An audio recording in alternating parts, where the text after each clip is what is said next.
कहानी शुरू होती है एक सैड सीन से। हमारी हीरोइन की सिस्टर टेरेस पर थी। वो अपने सिस्टर यानी कि मायान को कॉल करती है और बोलती है कि कैसे उसकी लाइफ जहन्नुम बन चुकी है। वो अपने हस्बैंड से प्यार तो बहुत करती थी, लेकिन उसका हस्बैंड इतना कंट्रोलिंग था कि उसे सांस लेने की भी इजाजत लेनी पड़ती थी। इवन कि जब भी मन चाहा तब उसने पीट दिया, जब भी मन चाहा तब उसने प्यार जताया। वो बिल्कुल समझ नहीं पा रहे कि वो अपनी ऐसी लाइफ में कैसे ही जिंदा रहेगी। कुछ याद करते हुए यहाँ पर नियान अपनी सिस्टर के बारे में भी सोच रही थी कि कैसे वो अपनी सिस्टर से बहुत प्यार करती थी। ये लोग ऑर्फन थे, इसलिए एक ही साथ रहते थे और अपनी छोटी छोटी बातें शेयर किया करते थे। लेकिन बाद में नियान ने शादी कर ली और जिसके बाद वो अपनी सिस्टर से दूर हो गई। इसके पीछे का रीजन भी उसी का हस्बैंड है, जो कि उसको कहता था कि तुम्हारे पास कोई भी नहीं है, अब ना ही तुम्हारी सिस्टर है और ना ही तुम्हारे पास तुम्हारे कोई रिलेटिव्स। यहाँ मायान को पता चलता है कि उसके सिस्टर की डेथ हो चुकी है। उसके बाद उसने डिसाइड कर लिया था कि वो अपने जीजा जी को नहीं छोड़ने वाली। जिसने उसकी सिस्टर नियान को हर्ट किया है वो उससे रिवेंज लेकर ही रहेगी। अब हम देखते हैं रियल स्टोरी यहीं से स्टार्ट होती है। कल्पित यानी कि नियान का हस्बैंड जाओ, जो कि एक बार पर था। यहाँ पर वो ब्लाइंड डेट के लिए आया था। कहता है, देखो ये मेरा फर्स्ट टाइम है जब मैं ब्लाइंड डेट पर आया हूँ। एक लड़की जाओ को बहुत लाइक करती थी क्योंकि जाओ एक प्रोफेसर था और बहुत फेमस भी था। उसकी आए दिन चर्चा होती रहती थी। उसकी 2 शादी टूट चुकी है और वह लड़कियों के बीच में बहुत फेमस है। जाओ देखता है मायान को। जैसे वो मायान को देखता है वो उसकी इनोसेंसी फेस पर खो ही गया था कि वाओ कितनी ज्यादा सुंदर है ना, बिल्कुल मेरी टाइप की। और अपने ख्यालों में भी खो जाता है कि ये लड़की उसके साथ है, उसके घर पर बाथ टब पर। अब क्या था, साव अपने आप पर कंट्रोल नहीं कर पाता। उसका फ्रेंड कहता है कि हमें किसी और लड़की से भी बात करनी चाहिए क्या। क्या जाओ कहता है, हाँ बिल्कुल, क्यों नहीं, बात करने में तो कोई खराबी नहीं है। जाओ आता है मायान के पास और वो उसे कहता है, मैंने तुम्हें आज से पहले तो यहाँ कभी नहीं देखा है। मायान बोलती है, एक्चुअली मैं कॉलेज स्टूडेंट हूँ, फर्स्ट सेमेस्टर स्टार्ट हुआ है ना, तो देखने आई हूँ कि ये सिटी कैसी है। वैसे मैं ये सिटी में भी न्यू हूँ। तभी यहाँ आ जाता है जाओ का फ्रेंड, जो मायान को कह रहा था, अच्छा तो तुम अब टीनेजर नहीं रही, तुम्हें ड्रिंक करना चाहिए। मायान मना कर देती है कि सॉरी बट मुझे ड्रिंक करने की कोई आदत नहीं है। लेकिन फिर भी फ्रेंड सुन ही नहीं रहा था। बार बार कहता है, तुम्हें ड्रिंक तो करनी ही चाहिए ना, ड्रिंक करने में क्या खराबी है, ड्रिंक करने से तो लिवर भी अच्छा ही हो जाता है। ये सुनकर जियाओ को अच्छा नहीं लगता। वो कहता है, देखो किसी भी लड़की से ना ऐसी बात नहीं करनी चाहिए, वो ड्रिंक पीता है। वो कहता है, एक मैन को वुमन की रिस्पेक्ट करनी चाहिए, वही रियल मैन होता है। एक वेटर जो कि ये सब कुछ घिन भरी नजरों से देख रहा था, उसको लग रहा था कि इसका फिर से एक्टिंग स्टार्ट हो चुका है, क्योंकि वो जाओ को अच्छे से जानता था। यहाँ फ्रेंड कहता है, लड़की के चक्कर में तो मुझे बोल रहा है क्या कमीने, देखो हम दोनों इतने सालों से फ्रेंड हैं और तुम्हारा असली विश मुझे अच्छे से पता है। जाओ कहता है, हाँ तुम्हें पता होगा, लेकिन कभी भी मैं किसी वुमन की इंसल्ट नहीं करता। माया जाओ को रोककर बोलती है, मुझे बाहर चलना है, आप चलोगे क्या। बाहर आकर माया जाओ को थैंक्स कहती है कि अगर आज तुम ना होते तो पता नहीं मेरा तो क्या ही होता। जाओ कहता है, कोई बात नहीं, मैं तो स्टूडेंट्स की हेल्प करता ही रहता हूँ, आखिरकार मैं प्रोफेसर जो हूँ। जानकर माया जाओ की बाहों में आ जाती है, गिर जाती है और उसको प्यार भरी नजरों से देख रही थी। और बाद में सोचती है, आज से तुम्हारी बर्बादी की शुरुआत होती है जाओ। तूने मेरी बहन को बहुत तड़पाया है, उसको मरने पर मजबूर किया है, अब देख मैं वैसे ही तुम्हारी हालत करूंगी। सियाओ लेकर आता है मायन को अपने घर पर। वो उसे देखता है तो देखता ही रह जाता है, क्योंकि आज तक जितनी भी शादियां जाओ ने की थी, जितनी भी गर्लफ्रेंड जाओ की थी, उन सभी में से मायन उसको बहुत खूबसूरत लग रही थी। मायन को देखकर वो कहता है, तुम्हें शावर ले लेना चाहिए, तुम पूरी तरीके से भीग चुकी हो। आई एम सॉरी, मैं तुम्हें ऐसे देख रहा था। मायान कहती है, कोई बात नहीं। लेकिन जाओ अभी भी मायान को उसी नजरों से देख रहा था। जाओ को लग रहा था कि मायान उसके बेडरूम में है। बाद में सोचता है, अगर इतनी ही पसंद आ चुकी है तुझे तो ये तो तेरी ही होगी ना। जाओ ऐसा ही करता था, जो लड़की पसंद आती थी उसको अपना बना लेता था और बाद में वो उसको कंट्रोल करने की ट्राई करता था। ये चीज मायान अच्छे से जानती थी। वो उसका हाथ टच करते हुए यहाँ से चली जाती है और स्माइल भी कर रही थी, क्योंकि उसे पता था कि जियाओ के दिल पर अब वो बस चुकी है। मायन आती है अपने फ्रेंड से मिलने के लिए। एक्चुअली उसके फ्रेंड भी मायन का साथ दे रहे थे रिवेंज लेने में। ऑफ कोर्स सभी को पता था कि क्या हो रहा है और क्या नहीं। मायन का फ्रेंड बोलता है, एक्चुअली कल तुमने जो बार टेंडर को देखा था वो और कोई नहीं लेकिन जियाओ का ब्रदर इन लॉ है। उसकी वाइफ का तो पता ही है ना, मेंटल हॉस्पिटल में है। ये सुनकर मायान सोचती है, फिर तो मुझे इससे भी मिलना होगा। बाद में मायन आती है जाओ के पास कॉलेज में और वो उसे कहती है, मैं आपके लिए सूप बना कर लाई हूँ। जाओ तो मायान के पैर ही देख रहा था और सोच रहा था इतनी खूबसूरत है ये तो, फिर मैं इसे अपना कैसे ना बनाऊं। मायान कहती है, वैसे आप बहुत बिजी हो गए ना, लेकिन फिर भी मुझे आपसे मिलना ही था। क्या कहता है, पर मुझे आपको ये जार भी वापस करना होगा ना। मायान कहती है, वो तो हम मिलते रहेंगे तो आप दे देना ना, इतनी भी क्या जल्दी है। ये सुनकर याओ तो ब्लश करने लगा था।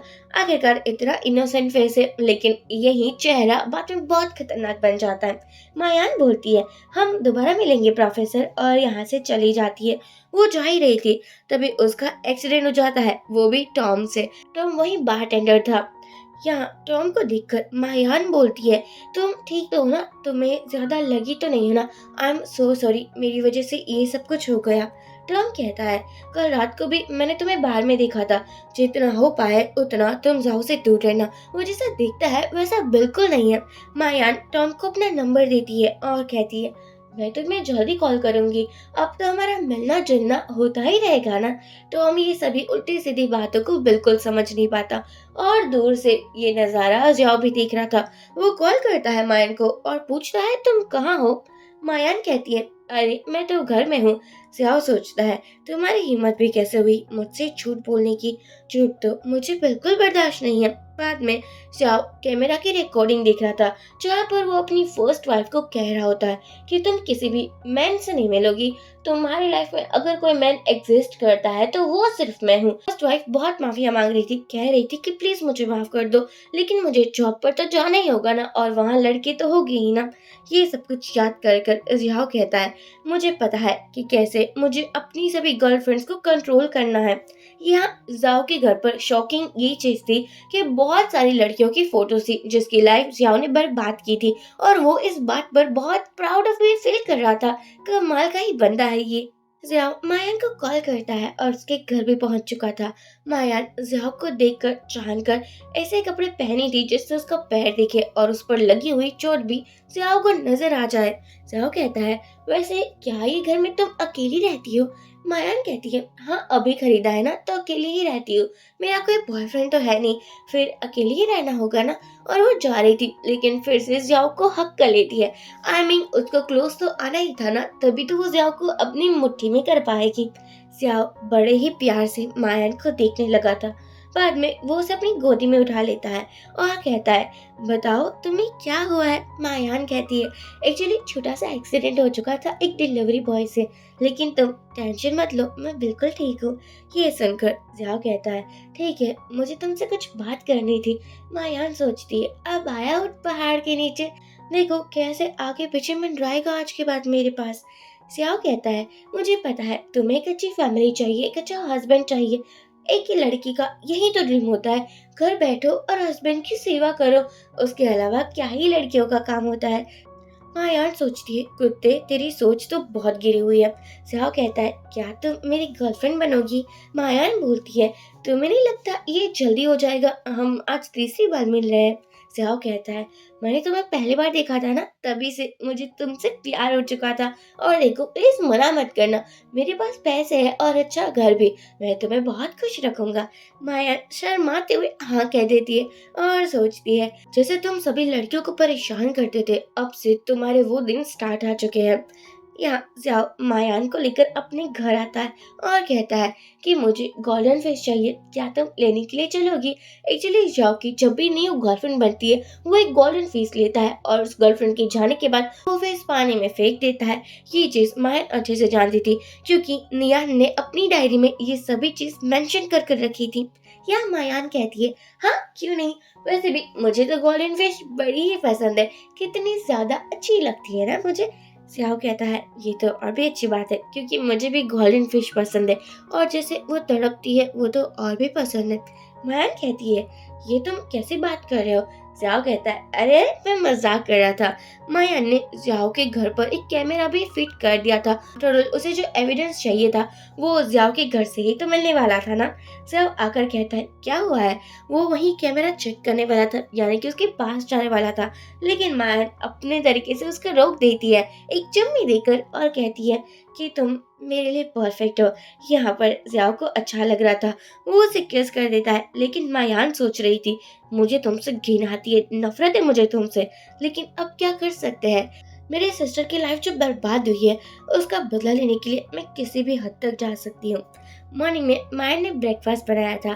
श्याम कहता है, देखो तुम मेरे स्टडी रूम में मत जाना, वहाँ पर जाना किसी को भी अलाउ नहीं है। मायन कहती है, अरे मैं तो बहुत जल्दी कॉलेज चली जाऊंगी ना, देखो तुम टेंशन मत लो, तुम्हारे जाने के बाद मुझे भी जाना ही है इस घर से। जियाओ कहता है, ठीक है, और वो चला जाता है। लेकिन मायन आ चुकी थी जियाओ के स्टडी रूम में। एक्चुअली उसको एविडेंस चाहिए थे। कैसे जाओ सभी लड़कियों को परेशान करता था, उसको मेंटल कर देता था और बाद में डाइवोर्स भी आसानी से ले लेता था। ये सब कुछ अकेले तो वो कर नहीं सकता ना। तो मायान को जानना था कि ऐसा क्या है जो जियाओ को सपोर्ट करता है। लेकिन तभी जियाओ आ जाता है और मायान को कहता है, मैंने मना किया था ना कि तुम इस रूम में नहीं आ सकती।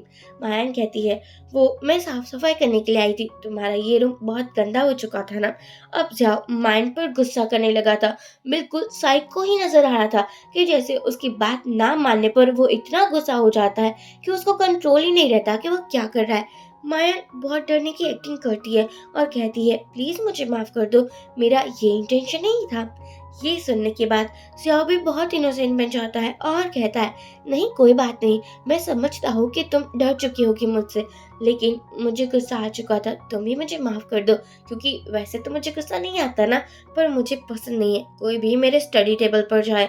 उसका टोन तो अचानक से ही बदल ही चुका था। जैसे वो जाता है, मायान जियाओ के फोन पर कुछ करने लगी थी और जियाओ के आने पर इनोसेंट बन जाती है। जियाओ मायान की मल्लम पट्टी करता है।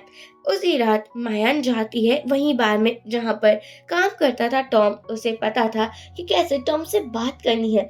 यहाँ टॉम बहुत ज्यादा बिजी था। एक्चुअली मायान ने जियाओ के फोन पर ट्रैकर भी लगा दिया था, जिसके थ्रू उसको पता चलता था कि जियाओ कब कहाँ है। मायान टॉम के पास जाती है, उसको अपनी क्लोज करती है। टॉम कहता है, ये सब कुछ मुझ पर काम नहीं करेगा, तुम जियाओ के पास ही जाओ। मायान कहती है, कैसे तुम पर काम नहीं करेगा, क्या तुम मैन नहीं हो या फिर तुम गे हो? ये सुनकर टॉम बोलता है, तुम्हें चाहिए क्या है मुझसे? देखो मैंने पहले भी कहा था कि मुझे तुमसे कोई लेना देना नहीं है। तुम दूर क्यों नहीं रहती उस जाओ से? वो कितना खतरनाक है वो तुम्हें अब पता नहीं चलेगा, लेकिन बहुत जल्दी तुम उसका रियल फेस देखने वाली हो। मायान कहती है, वो मुझे ऑलरेडी पता है कि उसका रियल फेस कैसा दिखता है और उसका रियल नेचर भी कैसा है, तुम इसकी टेंशन मत लो। बाद में मायान सब कुछ बता देती है टॉम को। टॉम लाता है हॉस्पिटल उसको अपनी सिस्टर से मिलाने के लिए, जो मेंटली बिल्कुल स्टेबल नहीं थी। उसको ऐसा लग रहा था कि कोई उसे मार रहा है। ऑब्वियसली ये हाल जियाओ ने किया था। इस हॉस्पिटल में जियाओ भी था। मायान तुरंत ही टॉम को लेकर एक रूम में आ जाती है। टॉम कहता है, ये तुम क्या कर रही हो, ये कौन सी हरकत है तुम्हारी? मायान कहती है, क्या हो चुका है, इतनी खूबसूरत लड़की तुमने देखी नहीं है क्या? टॉम कहता है, बहुत हुआ, देखो मुझे छोड़ दो, मुझे तुमसे कोई लेना देना नहीं है। तभी माया रोती हुई बाहर आती है, जियाओ को हक कर कर बोलती है, देखो ना ये मुझे परेशान कर रहा था, मेरे साथ कुछ गलत करने की ट्राई कर रहा था, अच्छा हुआ तुम आ गए, मैं बच गई। टॉम हैरान हो जाता है कि मैंने तो इसे टच भी नहीं किया, फिर ये ऐसा सब कुछ क्यों ही कह रही है। यहाँ जियाओ कहता है, तुम मेरी गर्लफ्रेंड से दूर रहो। टॉम बोलता है, तुम्हारी कितनी गर्लफ्रेंड से ये समझ नहीं आता, हर रोज तुम गर्लफ्रेंड बदलते हो और ऐसा दिखाते हो कि तुमसे ज्यादा मासूम और इनोसेंट कोई भी नहीं है। जियाओ कहता है, तुम्हारी बातों पर यकीन ही कौन करेगा, तुम बहुत बकवास कर रहे हो, मैं एक रेप्यूटेड प्रोफेसर हूँ, मेरी बहुत जल्दी बुक भी लॉन्च होने वाली है, इसलिए अपनी बकवास ना ही करे तो अच्छा है। बाद में माया जियाओ की केयर कर रही थी, वो उसे बोलती है, तुम ठीक तो हो ना? सॉरी मैं आज कुछ ज्यादा ही डर गई थी। जियाओ कहता है, देखो मुझे पता है कि तुम मेरी गर्लफ्रेंड हो, लेकिन क्या तुम मुझसे शादी कर सकती हो? मुझे तुम जैसी वाइफ चाहिए थी जो बिल्कुल इनोसेंट हो। यहाँ पर जाओ लाया था मायन के लिए नेकलेस भी। मायान वो खुशी खुशी पहन लेती है, लेकिन उसके दिल पर तो बहुत नफरत भरी थी। मायान कहती है, ये नेकलेस बहुत खूबसूरत है, रात में मायान जाओ के रूम में आती है। वो उसका फोन लेती है और उसकी एक गर्लफ्रेंड यानी कि उसकी जितनी भी लड़कियों के साथ जो भी चीटिंग हुई है उसकी फोटोज लेने लगी थी। मायान को पता था कि अगर एक दिन केस करना होगा तो एविडेंस भी चाहिए होगे। अगले दिन वो अपनी फ्रेंड से मिलती है और बताती है कि कैसे जियाओ की बहुत सारी गर्लफ्रेंड थी और हर एक गर्लफ्रेंड की मेंटल कंडीशन अभी ठीक नहीं है, यानी कि जो उसके सिस्टर के साथ हुआ है वो और लोगों के साथ भी हुआ है।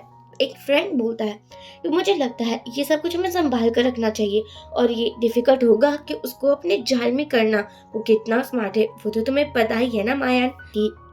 मायन बोलती है मुझे पता है ना, लेकिन उसकी हेल्थ रिपोर्ट भी मैंने देखी है। वो मेंटली स्टेबल नहीं है लेकिन फिर भी ऐसे दिखाता है कि जैसे बहुत जेंटलमैन है।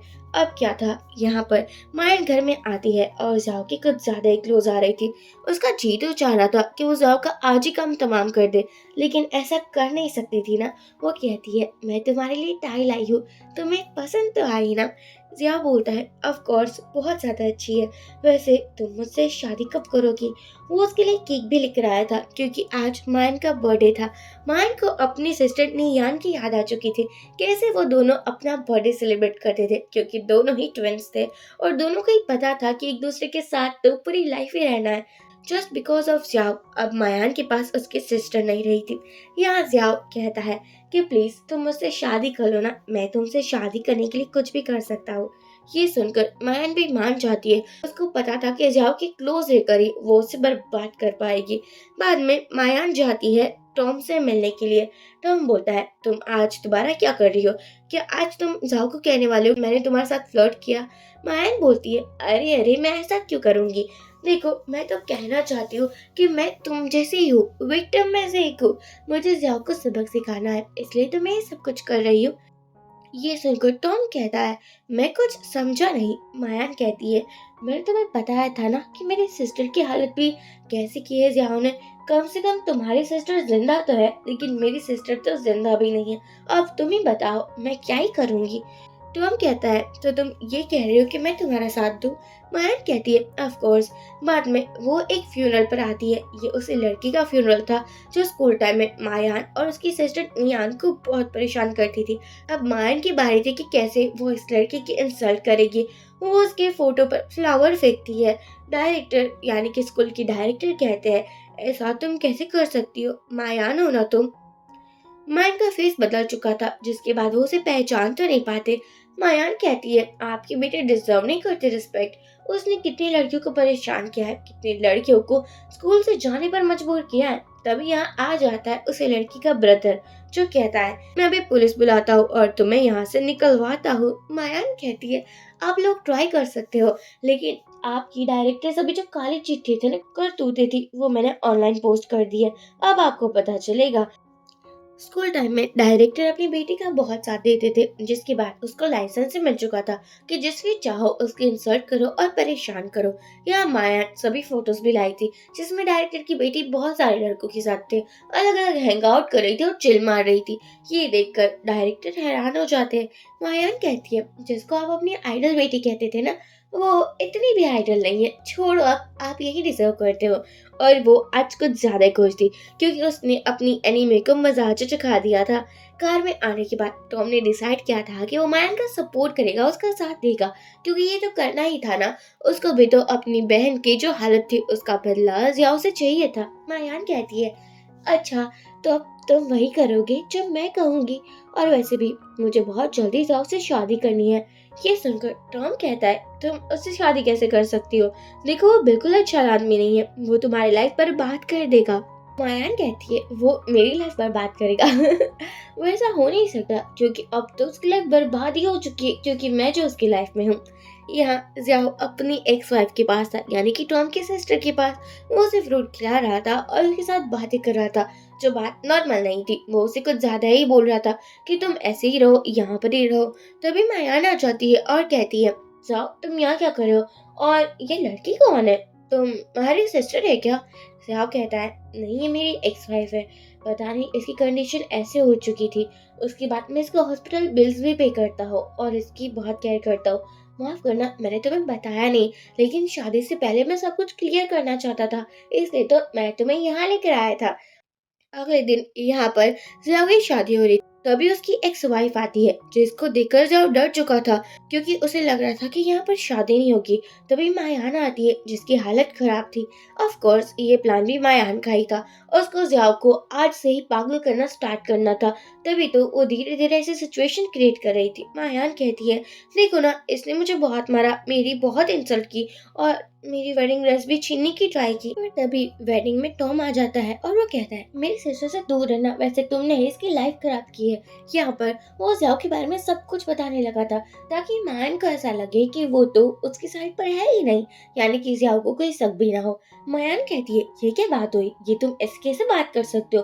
देखो, एक तो तुम्हारी सिस्टर पागल है, वो मेरी शादी में आ गई, मेरी शादी स्पॉइल कर दी और हम कुछ कह नहीं रहे हैं तो तुम कुछ भी कह रहे हो क्या? ऐसा मैं होने नहीं दूंगी। यहाँ ये भी प्लान टॉम का ही था।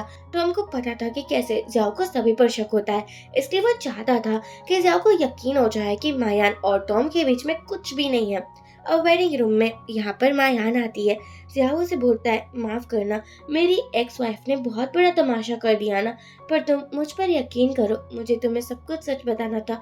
एक्चुअली वो शादी के पहले से ही पागल थी, लेकिन मुझे कभी रियलाइज ही नहीं हुआ और जब मुझे पता चला वो पागल है तो मैं उसे हॉस्पिटल में छोड़ाया और डाइवोर्स ले लिया। मायान शावर में आती है क्योंकि उसको जाओ ने टच किया था, उसको अपने आप से ही नफरत हो रही थी। दूसरी तरफ हमारा टॉम अपनी सिस्टर के साथ था। उसके पास वो सभी ऑडियो और वीडियोस थे जिस पर दिखाया गया था कैसे जियाओ अपनी फर्स्ट वाइफ को परेशान करता था। वो उसके साथ रोमांटिक वे में बात करता था, उसके बहुत क्लोज आकर नाइट्स भी स्पेंड करता था, लेकिन बाद में कहता था, तुम यूजलेस हो, समझ लेना, तुम मेरे आगे कुछ भी नहीं हो, मैं बहुत परफेक्ट हूँ। यानी कि जियाओ एक कम्प्लीटली रेड फ्लैग था। ऐसे बंदे अगर रियल लाइफ में मिल जाए तो उसके साथ लाइफ स्पेंड करना कितना डिफिकल्ट हो जाता है ना किसी भी लड़की के लिए। ये बात मायान अच्छे से जानती थी। तभी यहाँ जियाओ आता है। वो जैसे ही मायान को देखता है वो उसके क्लोज आने की ट्राई कर रहा था, वो उसके साथ रोमांटिक होने की ट्राई कर रहा था। मायान कहती है, देखो, मुझे तुमसे कुछ बात करनी है। जियाओ कहता है, तुम्हें क्या बात करनी है?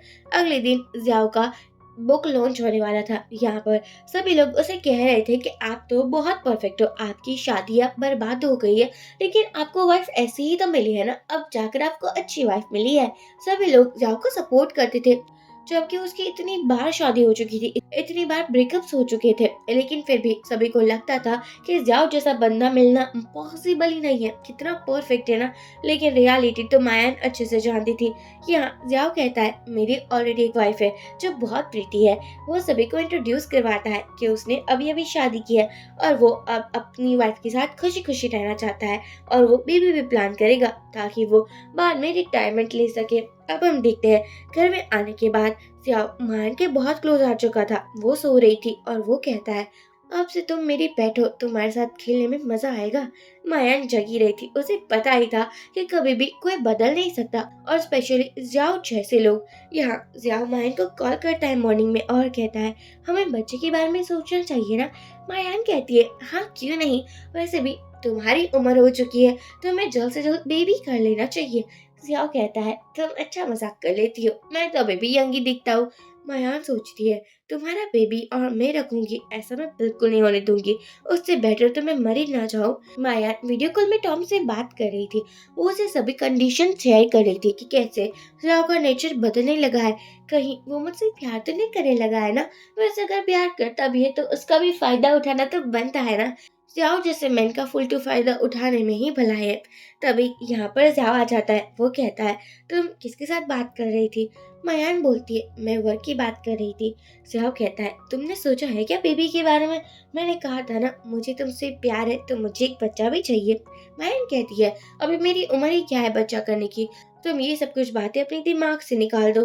जियाओ बाद में मायान को पकड़ लेता है और रोमांटिक होने लगा था।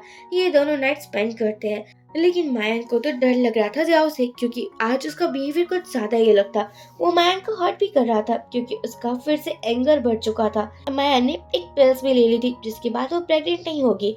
वो मिलने के लिए आती है अपनी फ्रेंड से और बताती है कि कैसे जियाओ का नेचर चेंज होता रहता है, उसको खुद को पता नहीं चलता कि वो क्या ही कर रहा है। फ्रेंड्स बोलती है तो फिर उसको भी तुम रिकॉर्ड करो ना, हमें एविडेंस और भी चाहिए होगा। माया का प्लान था कि वो जाओ के साथ रहेगी 1-2 साल और बाद में उसको फंसा देगी एक फेक केस में, जिसके बाद उसके पास एविडेंस भी भर भर कर होगे। जाओ कैसे अपनी वाइफ को कंट्रोल करता था, इसके बारे में बहुत सारे आर्टिकल्स थे, तो इसका फायदा उठाने का मायान सोच रही थी। तभी यहाँ टॉम आ जाता है। मायान अपने फ्रेंड को बोलती है कि तुम लोग जा सकते हो। फ्रेंड उसको चिढ़ाते हैं, क्या बात है, लगता है ये तुम्हारा असली आशिक है। टॉम आकर कहता है तुम ठीक तो हो ना, तुम्हारे साथ जाओ ने कुछ किया तो नहीं है ना ऐसा वैसा। मायन को याद आ रहा था कि कैसे जाओ बहुत ज्यादा रोमांटिक होने की ट्राई कर रहा था, लेकिन वो कहती है नहीं कुछ भी नहीं किया, हम दोनों बिल्कुल ठीक है, तुम मेरी टेंशन मत लो, तुम बस जाओ के बारे में एविडेंस इकट्ठा करना स्टार्ट कर दो।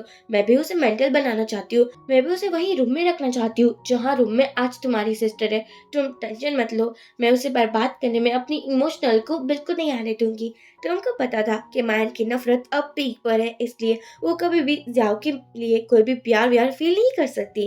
मायन टॉम को सभी चेयर्स दिखाती है जो कि उसकी सभी गर्लफ्रेंड के थे। टॉम बोलता है एक स्टूडेंट है जिसको जाओ ने डेट किया था और वो पागल हो चुकी है।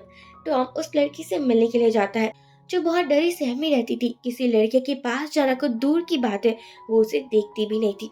यहाँ घर में जाओ की मॉम आई हुई थी। मायन उसे पानी देती है, तभी मॉम चिल्लाने लगी थी, ये क्या कैसी वाइफ लेकर आ चुके हो तुम, मुझे ऐसी वाइफ बिल्कुल अच्छी नहीं लगती, तुम इतने पढ़े लिखे हो, इतने सक्सेसफुल हो, तुम्हारे लिए लड़कियों की लाइन लगी थी, फिर भी तुमने स्टूडेंट से शादी कर ली, इसका ना ही कोई फैमिली बैकग्राउंड है और ना ही उसके पास कोई अच्छी जॉब है।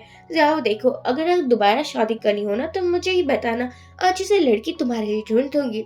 मायन समझ जाती है ये जाओ अपनी मॉम जैसा है, उसको पता ही है कि क्या बोलना है और क्या नहीं, पर फिर भी मायन चुप रहती है और प्यार से पानी देती है।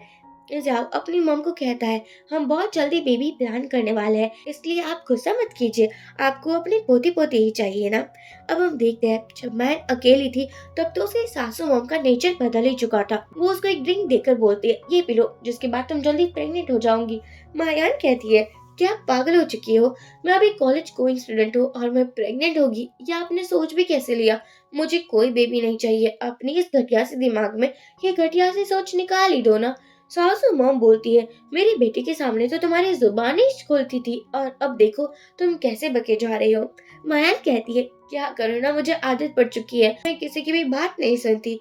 सासू मॉम कहती है तुम्हें मेरी बात सुननी ही होगी। माया कहती है आप अब बूढ़ी हो चुके हो, इसलिए आपको नहीं लगता आपको चुप ही रहना चाहिए, और ऐसे क्या किसी के भी घर में आ चुके हो, इस घर से जब तक मैं रिटर्न होगी कॉलेज से निकल जाना, मुझे आपकी शक्ल भी नहीं देखनी, और हाँ आज की बात यहाँ आना भी मत, और जाओ से भी दूर रहना, आपके लिए वही अच्छा होगा, वैसे भी आप जैसी मम होगी तो बेटा तो ऐसा ही होगा ना। सासू मम कुछ समझ ही नहीं पा रही थी कि ये लड़की अचानक से इतनी बदल क्यों गई है। वो कहती है मैं अपनी बेटी को सब कुछ बताऊंगी।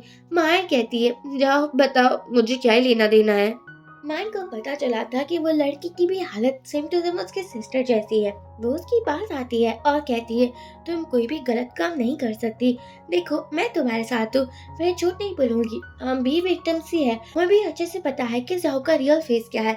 वो उसे अपनी दीदी की डायरी देती है जिस पर लिखा हुआ सब कुछ देखकर वो लड़की कहती है क्या इतना ज्यादा बुरा किया है जाओ ने तुम्हारी सिस्टर के साथ। माया कहती है शायद अब उसे आदत पड़ चुकी है सभी लड़कियों को कंट्रोल करने की। वो लड़की अब अपनी स्टोरी बताती है प्रोफेसर जाओ को बहुत लाइक करती थी क्योंकि वो एक अच्छे प्रोफेसर थे, इवन की कॉलेज के बेस्ट प्रोफेसर थे, तो वो आए दिन उससे मिलती रहती थी। इस लड़की का प्लान था अब्रॉड जाकर सेटल हो जाना, वहाँ जाकर जॉब करना, लेकिन जाओ ने कहा था कि अगर तुम्हें अब्रॉड जाना है तो मेरे साथ नाइट स्पेंड करनी होगी, क्योंकि तुम्हें जो पेपर्स चाहिए उस पर सिग्नेचर मेरी ही लगेगी, और अगर वो पेपर्स नहीं मिले तो तुम्हें अब्रॉड जाने का मौका भी नहीं मिलेगा। ये सुनकर वो लड़की बहुत अपसेट हो जाती है। उसने सोचा तक नहीं था कि जिस टीचर को वो अंकल की जैसी नजरों से देखती है वो टीचर ऐसा निकलेगा, और बाद में जियाओ ने इस लड़की के साथ भी गलत काम किया था। माया समझ चुकी थी कि अब इस लड़की की भी हेल्प लेनी होगी। वो कहती है क्या तुम मेरी हेल्प कर सकती हो, देखो मुझे पता है कि जियाओ को कैसे सबक सिखाना है, लेकिन वो लड़की मना कर देती है कि देखो मेरे पास इतनी हिम्मत नहीं है कि मैं जियाओ के खिलाफ जा सकूं, मैं तुम्हारी कोई हेल्प नहीं कर सकती। अब हम देखते हैं जैसे ही माया घर आती है जियाओ बहुत गुस्से में था क्योंकि उसकी मॉम जो चली गई थी, अब ये नमाज बॉय है तो अपनी मॉम के अलावा किसी और की कैसे केयर कर सकता है। मायान कहती है, देखो मैंने तुम्हारी मम को कुछ नहीं कहा, मैंने तो कहा था कि आप और रुक जाओ और आप और भी अच्छे अच्छे खाने मेरे लिए बनाया करो। अब मुझे क्या पता वो क्यों चली गई है। जियाओ कहता है, लेकिन वो मेरा कॉल भी नहीं उठा रही है। मायान कहती है, अब तुम्हें अपनी मॉम को भूल जाना चाहिए, अपनी वाइफ को ही याद रखना चाहिए। अब हम देखते हैं माया को और भी विक्टिम्स मिल रहे थे जो कि जियाओ के शिकार हो चुके थे, जिस विक्टिम का माया फुल टू फायदा उठाने वाली थी, गलत वे में नहीं लेकिन पॉजिटिव वे में, क्योंकि मायान को पता था कि कैसे वो जियाओ को गिरा सकती है। उसकी जो भी रेपुटेशन है, जितनी अमीरात है, वो उन सबको बर्बाद कर सकती है। मायान के दिल में इतनी नफरत थी कि मैं क्या ही बताऊं। अब हम देखते हैं वो लड़की आती है अपनी मॉम डैड से मिलवाने के लिए। उसके पापा भी उसको बिल्कुल लाइक नहीं करते थे, ना ही उसकी मॉम को रिस्पेक्ट करते थे, लेकिन मायान इस बार इन लोगों की हेल्प करती है। मायान को एक वीडियो मिला था टॉम के सिस्टर का, जिसमें टॉम की सिस्टर कह रही थी कि आप जैसा कहोगे वैसा ही मैं करूंगी, क्योंकि आप मेरे हस्बैंड जो ठहरे। और जिया को पता था कि इस इनोसेंट का कैसे यूज करना है। मायन को पता चल चुका था कि जाओ उसका पीछा कर रहा है। मायन शावर लेकर आती है और जाओ को कहती है, आपको शावर नहीं लेना क्या? जाओ बोलता है, मुझे तुम्हारे साथ शावर लेना है। मायन जाओ को घिन भरी नजरों से देखती है और कहती है, हाँ क्यों नहीं, मैं लूंगी शावर आपके साथ, लेकिन मुझे खाना भी तो बनाना है ना। जाओ मायन को उठा लेता है और उसके साथ फिर से रोमांटिक होता है। अगले दिन से ही मायन को लग रहा था कि उसको वोमिटिंग जैसा फील हो रहा है। बाद में वो इग्नोर करती है क्योंकि उसका फुल टू फोकस जाओ पर था, उसको बर्बाद करने पर था।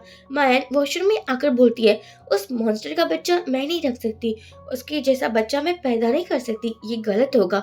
और यहाँ पर हम देखते हैं एक लड़की बहुत रो रही थी, तभी टॉम आ जाता है। ये टॉम का ही प्लान था उस लड़की को लेकर आना जो जाओ की विक्टिम थी। आई मीन वही लड़की से हमारी मायन मिली थी। वो लड़की बोलती है, मैं आप लोगों का साथ देने को रेडी हूँ, क्योंकि मैं समझ चुकी हूँ कि अगर चुप रहोगी तो ऐसे ही चुप रहना होगा पूरी लाइफ। वो अपनी सिस्टर को भी देखती है जिसकी हालत उसी की जैसी थी, इसलिए तो वो मायन का साथ दे रही थी। अब मायन जाओ के साथ थी। जाओ कहता है, हमें हॉस्पिटल चेकअप के लिए चलना चाहिए, हम कितनी ट्राई करें लेकिन तुम प्रेग्नेंट क्यों नहीं हो रही हो, कहीं तुम कोई मेडिसिन तो नहीं ले रही हो ना? मायान कहती है, बिल्कुल नहीं, मैं मेडिसिन लेकर क्या ही करूंगी। यहाँ जाओ को पता चल चुका था कि मायन की बॉडी रिपोर्ट तो बिल्कुल ठीक है, लेकिन उसको अभी भी शक हो रहा था कि कहीं ऐसा तो नहीं है कि ये लोग उससे कुछ छुपा रहे। तब वहीं कैफे पर आ जाता है, जिस कैफे में मायान अपनी गैंग से मिलती थी, यानी कि अपनी टीम से मिलती थी। यहाँ पर जैसे ही वो आता है सभी विक्टिम्स बहुत डर चुकी थी, जानकर टॉम जाओ से पंगा लेने लगा था, उससे लड़ाई करने लगा था ताकि सभी विक्टिम्स यहाँ से चली जाए। जियाओ टॉम को कहता है कि मुझसे दूर रहना, वरना ऐसा ना हो कि तुम्हारी बहन की हालत और भी खराब हो जाए। और कार में आकर वो तो मैन पर गुस्सा करने लगा था कि तुम उस टॉम के साथ क्या कर रही थी, मैंने कहा था ना उसे दूर रहना, मुझे वो बिल्कुल पसंद नहीं है, तुम आज के बाद अगर उसके पास देखी तो तुम्हें घर से भी बाहर नहीं जाने दूंगा मैं। ध्यान सोचती है, यही तो है तुम्हारा असली चेहरा जो तुम दुनिया से छुपा कर रखते हो, लेकिन क्या ही फायदा होगा, मुझे तुम्हारे बारे में सब कुछ पता है। वो डरने की एक्टिंग ही कर रही थी। बाद में प्यार से कहती है, हाँ ठीक है, मैं तुम्हारी बातों को समझ गई, तुम जैसा कहोगे मैं वैसा ही तो करूंगी ना। अब हम देखते हैं जाओ का एक और फेस था। एक्चुअली वो एक बार में जाता था जहाँ पर कोई भी अपना फेस नहीं दिखाता था, लेकिन इस सभी को लड़कियां काफी पसंद आती थी। यहाँ पर एक लड़की को बुलाया जाता है जो और कोई नहीं लेकिन जाओ की वही विक्टिम थी। उसे बोला जाता है कि उसको यहाँ पर डांस करना होगा। अब इस बेचारी को यहाँ पर डांस भी करना पड़ता है, क्या ही कर सकते हैं ना। उसको बहुत गुस्सा आ रहा था लेकिन कुछ नहीं हो सकता। वो लड़की जाओ को थप्पड़ मार देती है, लेकिन ये सब कुछ होने के बाद भी मायन कुछ नहीं कर रही थी, क्योंकि उसको पता था कि इन सभी की फुटेज जो बन रही है। जब घर में मायान जाओ का फेस देखती है, वो पूछती, अरे जानू तुम्हें क्या हो चुका है फेस पर? जाओ कहता है, कुछ नहीं हुआ, तुम इतना ज्यादा इंटरेस्ट मत लो। बाद में हम देखते हैं जाओ के पास उसकी एक और स्टूडेंट आती है जो उसका इंटरव्यू करना चाहती थी। यहाँ पर टॉम भी था। टॉम भी बहुत सारे क्वेश्चंस पूछ रहा था कि आपकी तो बहुत सारी शादी हुई है ना और बहुत सारी गर्लफ्रेंड्स भी है, लेकिन आपको बार बार प्यार हो कैसे जाता है? ये चीज तो किसी को भी समझ नहीं आ रही है आपकी। सियाह कहता है, प्यार का क्या है, एक अच्छी लड़की से प्यार हो जाए उतना ही काफी है, और जितनी भी गर्लफ्रेंड्स और वाइफ रही थी उसका मेंटल इश्यू था, और अब वो मुझे प्यार कैसे ही दे पाती है ना। मैं समझ चुकी थी कि जाओ बहुत बुरी तरीके से फंस चुका है। अब हम देखते हैं एक लड़की इंटरव्यू देने के लिए आती है जो कि जाओ की पर्सनल असिस्टेंट बनना चाहती थी। मायन उसको गुस्सा करती है और कहती है कि मेरे हस्बैंड के साथ आज तक कोई नहीं रहा और मैं किसी को रहने भी नहीं दूंगी। ये सुनकर जाओ कहता है तुम पॉजिटिव फील कर रही हो क्या, तुम्हें जेलिसी हो रही है, देखो वो मेरी स्टूडेंट है। और बाद में मायन को हर्ट भी करने लगा था, लेकिन मायन कुछ नहीं कहती क्योंकि ये सब कुछ रिकॉर्ड हो रहा था। मायन का मिसकैरेज हो जाता है। हाँ आप सही समझ रहे हो, वो प्रेग्नेंट थी। जाओ कहता है इनोसेंट फेस बनाकर कि मुझे माफ करना, अगर ये चीज पता होती तो मैं तुम्हें कभी हर्ट नहीं करता। मायान कहती है हाँ मैंने आपको माफ कर दिया है, आखिरकार आप मेरे हस्बैंड हो, आप मेरे साथ कुछ भी कर सकते हो। अब हम देखते हैं कि जाओ जाता है वहीं ऑर्फनेज में जहाँ पर मायान और नियान रहती थी। एक्चुअली जाओ को ऑलरेडी शक तो हो ही चुका था, उसको लग रहा था कि उसकी ये वाली वाइफ में कुछ तो गड़बड़ है क्योंकि वो उसके कंट्रोल में ही नहीं आ रही थी। अब हम देखते हैं टॉम मायन से मिलता है और कहता है तुम अपनी केयर क्यों नहीं करती, क्योंकि टॉम को मायन पसंद आने लगी थी, वो उसे प्यार करने लगा था। मायान कहती है जब तक मैं जियाओ को बर्बाद नहीं कर देती तब तक मुझे अपनी केयर ही नहीं करनी चाहिए। यहाँ जियाओ का कोई पीछा कर रहा था जो मायान का वही फ्रेंड था जो हर बार उसकी हेल्प भी करता था। वो कहता है जियाओ को देखकर लग रहा है कि वो कुछ प्लानिंग कर रहा है तुम्हारे खिलाफ, देखो उससे बचकर रहना तुम। माया बाहर में आती है टॉम से मिलने के लिए, कहता है तुम कब समझोगी तुम्हें मेरे जैसा मैन पसंद करना चाहिए जो तुम्हारी केयर करे। माया उसको बोलती है कि देखो बदले के बीच में ना ये फीलिंग्स वगैरह मत लाना, ये मुझे नहीं चाहिए। लेकिन बाद में ये दोनों किस करते हैं। ऑफ कोर्स टॉम बहुत अच्छा लड़का था और माया ऐसा ही लड़का तो डिजर्व करती थी। सिर्फ फिर से उसी बार में जाता है जहाँ पर अपना सभी लोग फेस छुपाते हैं। एक लड़का ड्रिंक सर्व कर रहा था, उसने यहाँ कैमरा भी फिट कर दिया था जिसके बाद वो वीडियो वायरल हो जाता है।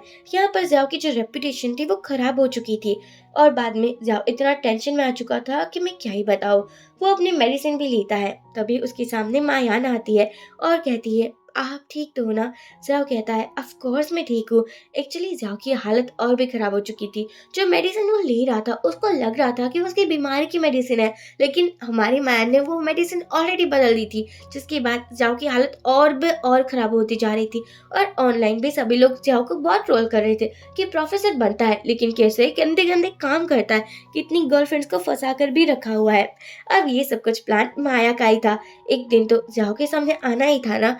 जाओ को पता चल जाता है, वो मायान को कहता है ये सब कुछ क्या है, क्या तुम मुझे प्यार नहीं करती थी। मायान कहती है कौन सा प्यार, तुम भी प्यार की बात करते हो, तुमने इतनी लड़कियों की लाइफ बर्बाद की है, इतनी लड़कियों को तुमने मेंटल हॉस्पिटल भेजा है और कितनी लड़कियां मर चुकी है और अब तुम कहते हो कि मैं तुमसे प्यार करूं। तुम जैसे हैवान से तो कोई भी प्यार ना करे और मेरी जैसी लड़की तो बिल्कुल नहीं। अब जाओ को पता चल रहा था कि मायान जितनी इनोसेंट दिखती थी उतनी वो थी नहीं। जाओ इस बार मायन को खत्म करना चाहता था, लेकिन तभी यहाँ पुलिस ऑफिसर आ जाते हैं। मायन को याद आता है कि जो टॉम था वो उसका स्कूल फ्रेंड था जो हर बार उसकी हेल्प करता था। टॉम भी अपने फीलिंग्स कन्फेस कर देता है, उसको कोई प्रॉब्लम नहीं था कि मायन और जाओ का क्या रिलेशन था क्योंकि टॉम को अच्छे से पता था कि मायन वो सब कुछ अपनी मर्जी से नहीं कर रही थी।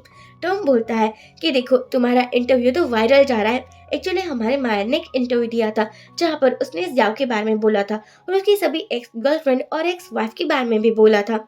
मायन जैसे ही ठीक होती है वो अपनी सिस्टर से मिलने के लिए आती है। वो कहती है सिस्टर जाओ जो डिजर्व करता था अब वो उसको मिल चुका है, कभी वो भी मेंटल हॉस्पिटल से बाहर नहीं आएगा और मैं फुल ट्राई करूंगी कि वो बाहर आ भी ना पाए।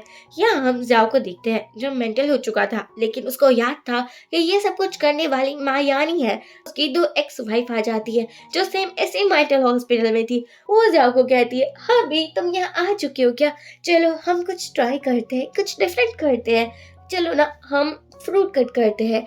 एक लड़की बोलती है अरे ये इतना बड़ा फ्रूट तो है, यानी कि वो जाओ को कह रही थी।